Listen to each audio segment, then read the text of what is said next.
Nous avons lu ce matin le livre de la Genèse, chapitre 7, le premier verset.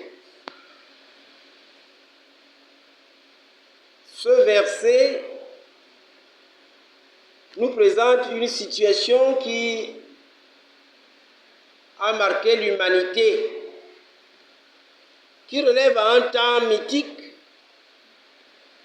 et qui relate une histoire féerique. Comme on conte de fées, c'est une histoire, est-ce vrai, est-ce pas vrai? Est-ce que c'est un mythe? Est-ce que c'est une légende? Néanmoins, tous les peuples de la Mésopotamie connaissent bien cette histoire. Et ce déluge qui est arrivé et dont Noé a été l'acteur, ce qui nous intéresse beaucoup plus, c'est ce qui, dans ces temps, avait caractérisé le monde et qui, dans cette représentation du monde, a conduit au monde que nous avons. Cette transition entre leur monde et le nôtre, dont Noé devient l'acteur, restant le seul être de son temps, de son époque. Seul, il a dépassé les 600 ans, alors que les autres après lui n'ont jamais pu arriver à cette longévité. Ce qui fait que cela nous attire un peu et permet que nous puissions y porter un regard beaucoup plus précis. Donc, ce verset que je vais reprendre pour nous, afin d'en dégager le thème, il y est dit, l'Éternel dit à Noé, entre dans l'arche, toi et toute ta famille, car je t'ai vu juste devant moi parmi cette génération. Je vous propose pour thème, sois juste en ton temps. Sois juste en ton temps.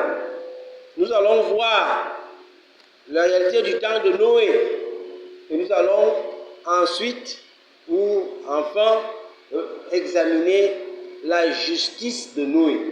Voilà les deux mouvements de notre homélie.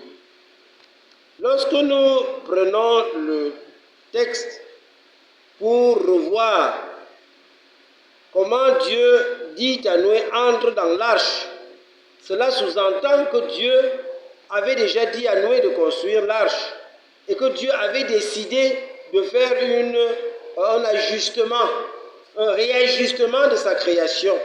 Ça veut dire que le temps de Noé est caractérisé par certains événements spécifiques.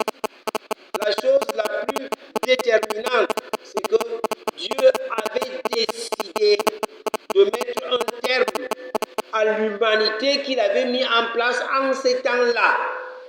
C'est-à-dire des personnes à longévité évidente, des personnes caractérisées par un certain mélange avec des entités de très grande envergure.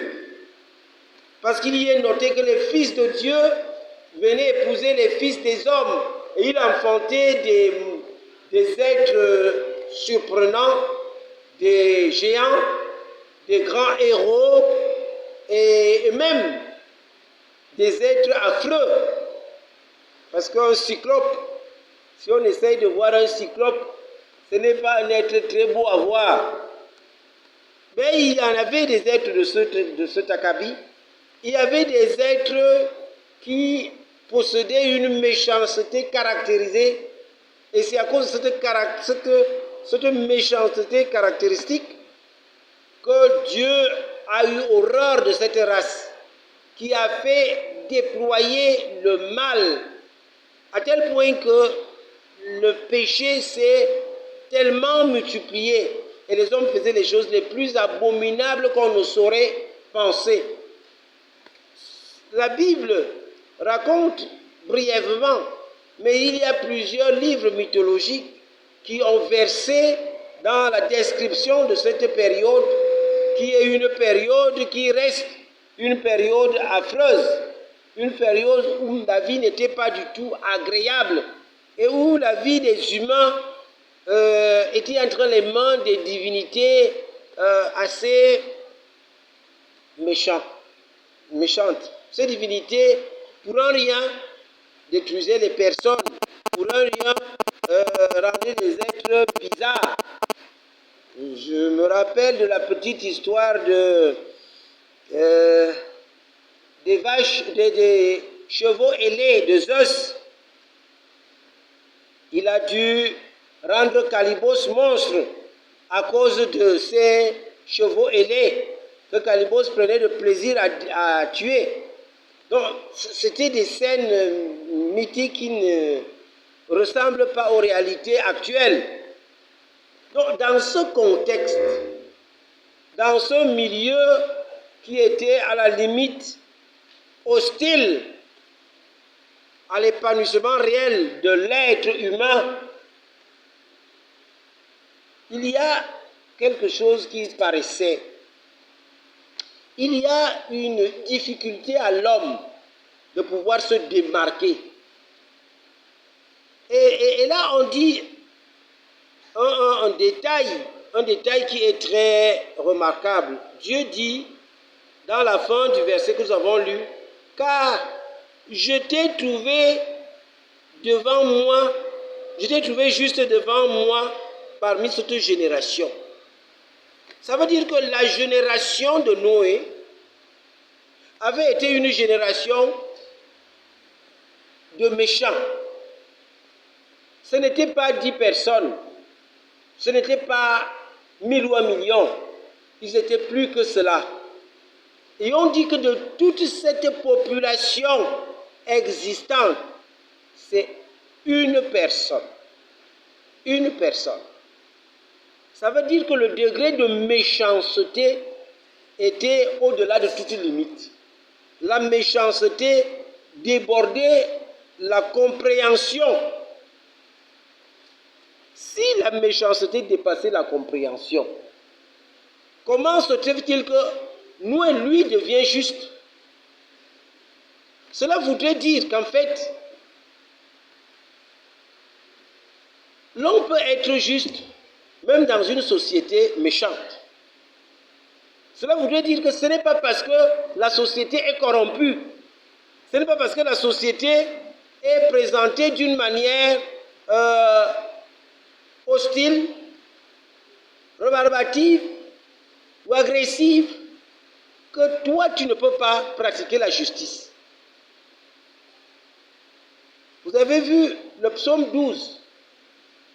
Le roi David note que les hommes pieux disparaissent. Il note que les méchants marchent de toutes parts, d'une manière grossière et hontée, d'une manière libre. L'on trompe à volonté et l'on se joue des gens n'importe comment. Nous voulons dire que si notre monde actuel, on note des pratiques ou une vie de méchanceté, des personnes égarées, des personnes qui n'ont point égard à la personne de Dieu, ça ne veut pas dire que vous ne pouvez pas être chrétien. Ça ne veut pas dire que vous ne pouvez pas pratiquer votre chrétienté, que vous êtes contraint à vivre dans la méchanceté. Vous avez la capacité de faire comme nous. Malgré le degré de méchanceté, malgré le degré d'égarement, ça ne vous oblige pas. Vous ne pouvez donner aucune raison. Parce que Noé se lèvera dire, mais à mon temps, c'était pire que chez toi. Et qu'est-ce que tu diras? Il faudrait que tu puisses comprendre que cela est possible. On peut faire ce qu'on demande la parole de Dieu. On peut mener une vie de sainteté. On peut mener une vie de craignant Dieu. On n'est pas contraint à vivre dans le mal. Noé en son temps a été déclaré juste. Noé en son temps a été apprécié de Dieu. N'a pas suivi la voie des gens de son époque. Ça veut dire que toi aussi tu le peux. Tu n'es pas condamné à ne vivre que comme les autres, à ne faire que comme les autres, à ne suivre que la voie des autres. Et ce n'est pas une excuse. Personne ne vous écoutera. D'ailleurs, celui qui juge, c'est Dieu. Ce n'est pas un humain à côté de toi. Tu ne peux pas dire que je suis obligé de mentir. Tu ne peux pas dire je suis obligé d'utiliser des paroles flatteuses. Je suis obligé de pratiquer des rites abominables. Je suis obligé de vivre dans la délinquance et dans la criminalité. Non! Vous pouvez rester d'une manière agréable. Vous pouvez mener une vie qui est une vie appréciable. Vous le pouvez. Noé l'a fait en son temps. Vous aussi, vous le pouvez en ce temps-ci. Le temps de Noé était un temps de changement où l'on passait d'une époque où les personnes vivaient d'une manière longue. Notre temps aussi est un temps de changement où nous passons d'une époque à une autre époque où les choses vont être totalement bouleversées. Et les gens le verront plus tard, que nous allons passer à une époque qui est beaucoup plus élargie. Il faudrait comprendre que vous pouvez le faire. Vous pouvez le faire. Mais comment Noé a fait? C'est notre deuxième partie. La vie de Noé. Regardez Noé comme juste. Il y a dans le passage un fait réel, simple à comprendre. Le passage s'ouvre par ces propos. L'Éternel dit à Noé. L'Éternel dit à Noé. Ça veut dire que Dieu et Noé communiquaient. Il faut arriver à communiquer avec Dieu. Il faut arriver à entretenir un lien réel avec Dieu. Le christianisme n'est pas un étalage de grandeur. Le christianisme, ce n'est pas pour dire que j'ai l'argent, que je suis un intello, que je suis une personne populaire. Non! Est-ce que tu communiques avec Dieu, oui ou non? Voilà la clé.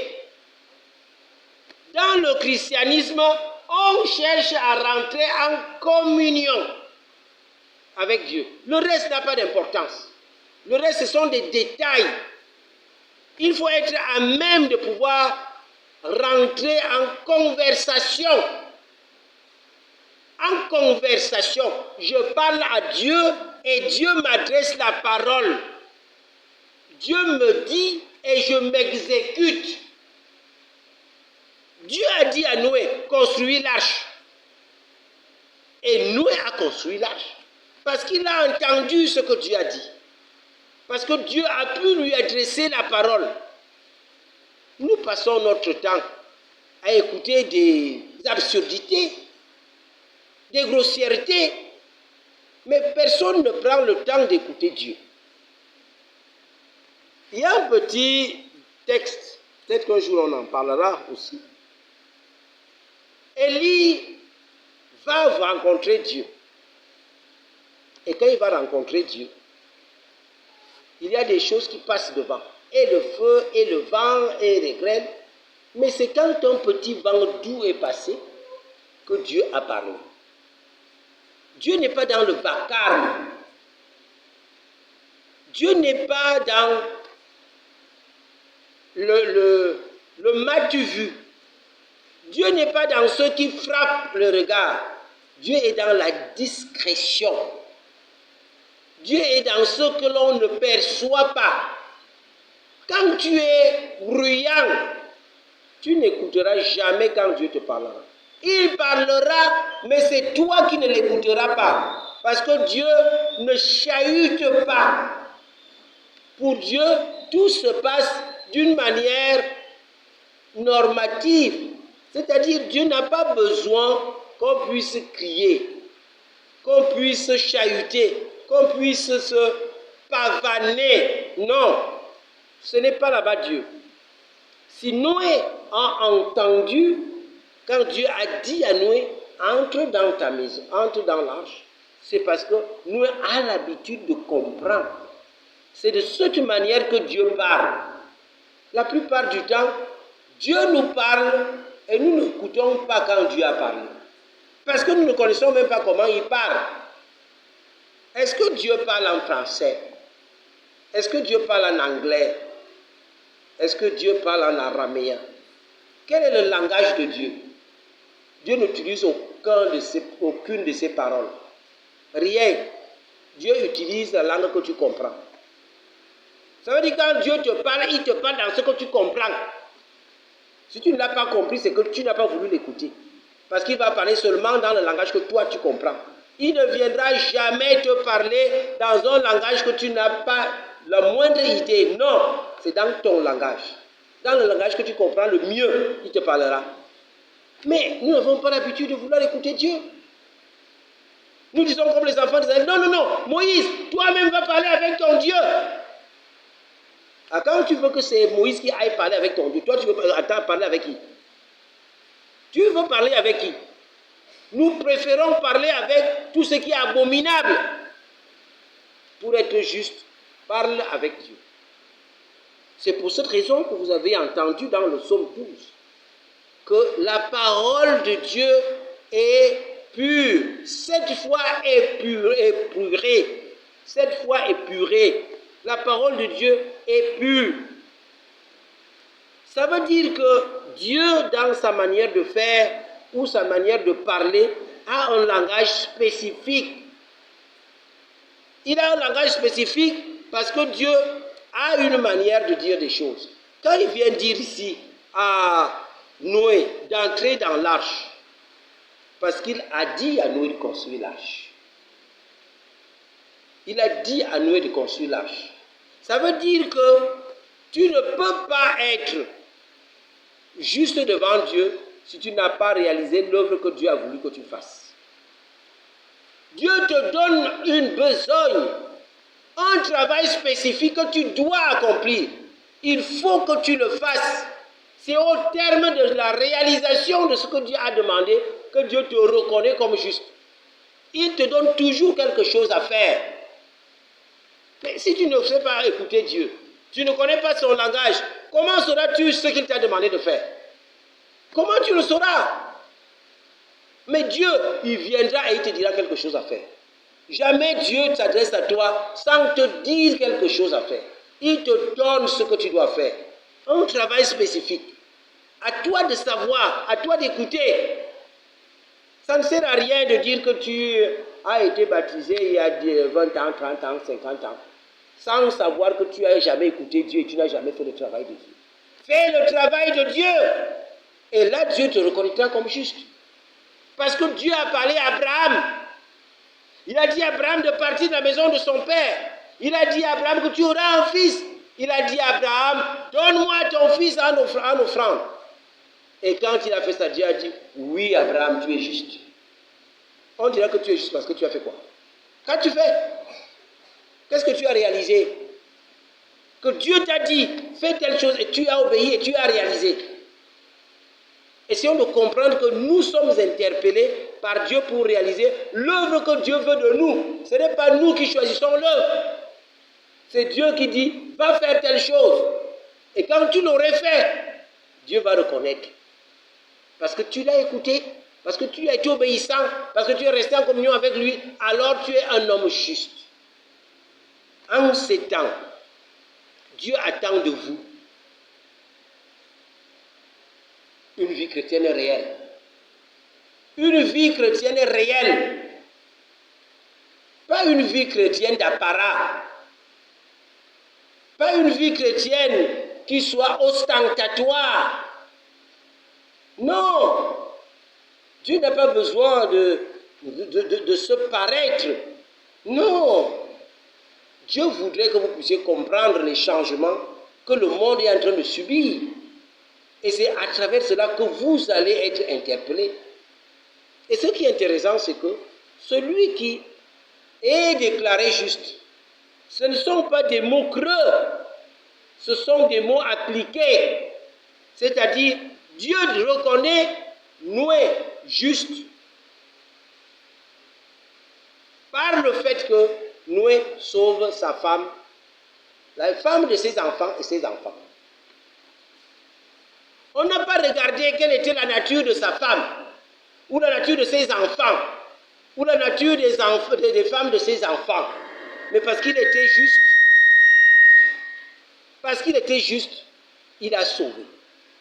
Non seulement cela, Noé a eu cette grâce d'être le seul rescapé de sa génération, des personnes qui vivaient des siècles et des siècles. Noé était le seul. Noé était le seul à traverser et à être tel qu'il est. Vous pouvez être juste. Vous pouvez aussi parvenir. Vous pouvez aussi devenir des personnes réelles, des personnes qui, en ce temps, reflètent la volonté de Dieu et vivent comme Dieu voudrait que vous puissiez vivre. Vous êtes des personnes potentiellement disposées et Dieu vous a donné tout ce qu'il convient. Tout le potentiel nécessaire pour réaliser la justice qu'il attend de vous. Travaillez pour être des hommes justes, afin que l'on vous apprécie par ce que vous faites et par ce que vous êtes. Cherchez à être des hommes justes. Sois juste en ton temps. Amen.